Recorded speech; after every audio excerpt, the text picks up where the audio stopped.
سوال یہ ہے کہ بالغ ہونے کے بعد دانستگی میں یا نادانستگی کے طور پر اگر نمازیں چھوٹ جائیں تو کیا قضا نمازیں وہ قضا نمازیں پڑھنی چاہیے، اور اگر پڑھنی چاہیے تو کیسے؟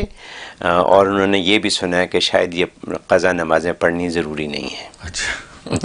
اچھا سوال کیا، اور واقعی بہت سے لوگوں کو اس کا علم نہیں۔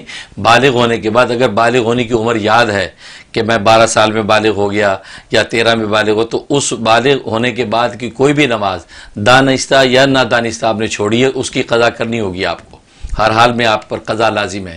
لیکن اگر آپ کو بلوغت کا وقت یاد نہیں ہے تو پھر اس کا کرائٹیریا یہ کہ لڑکی اگر ہے تو 13 سال اور لڑکا تو 15 سال، تو یہ اپنا لگا سکتے ہیں۔ اگر آپ 25 سال میں آپ کو یہ ہوش آئے کہ یار میں نے نمازیں پڑھنی ہے، تو آپ لڑکا ہے تو 15 سال سے آپ حساب لگائیں کہ آپ کی جو قضا نمازیں رہے گی آپ کو کرنی ہوگی، اور اسی اگر لڑکی ہے تو 13 سال سے وہ بالغ سمجھی جائے گی۔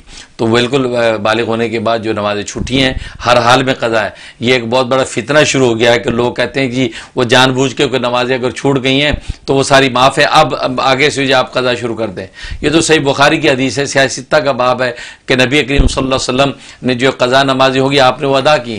غزوہ خندق کے موقع پر امام بخاری تو باب باندھا، باب قضاء الفوات، یعنی فوت شدہ نمازیں ان کی قضا کا باب، کہ اس وقت آپ کی 5 نمازیں مسلسل آپ کی قضا ہو گئی تھیں غزوہ خندق کے اندر مصروفیت کی وجہ سے، اور بعد میں جب آپ کو موقع ملا تو آپ نے ساری قضا کی۔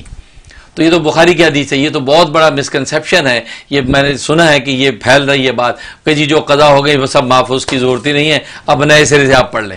بھئی یہ تو سینس بھی نہیں کرتی بات کہ جو ایک چیز آپ پر فرض ہے اور اس کو آپ نے کیا نہ ہو اور اللہ معاف کر دے، چلو یہ آپ آگے چلیں۔ نہیں، آپ کو بالکل قضا کرنی پڑے گی، اور یہ میں نے بتایا کہ یہ صحیح بخاری کی حدیث اور باب باندھا ہوا ہے۔ اچھا۔